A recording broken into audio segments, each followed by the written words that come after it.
Ganito ang mangyayari sa mga bote ng alak kapag isinalang natin sa aming glass pulverizer. Tingnan nyo kung gaano ito kapino. Hello mga ka-recycle, ako po si Marco at ito ang RM Metalworks, Gawang Pinoy.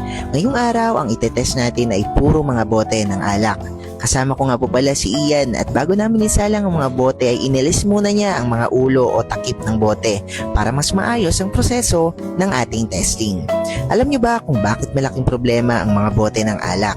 So ito po, kapag tumatagal parami ng parami ang naiipon. Yung iba hindi na nabebenta, hindi na rin tinatanggap ng mga bumibili ng bote. Kaya ang ending, nakatambak lang sa bodega o sa likod ng inyong bakuran. Bukod sa nakakaubos ng espasyo, delikado rin ito. Isang maling tapak lang o aksidenteng mabagsak, pwede nang mabasag at may masugatan. Kaya nga may nakausap kami na kliyente na concerned talaga sa tambak nilang bote ng alak.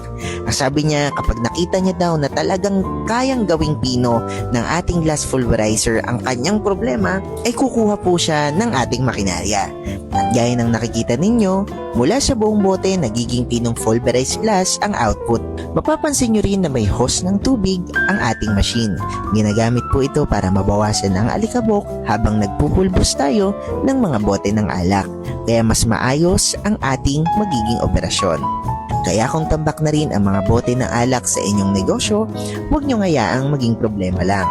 Mag-comment ng glass o mag-message sa amin para sa actual machine testing, complete specification, capacity, at presyo ng aming glass pulverizer.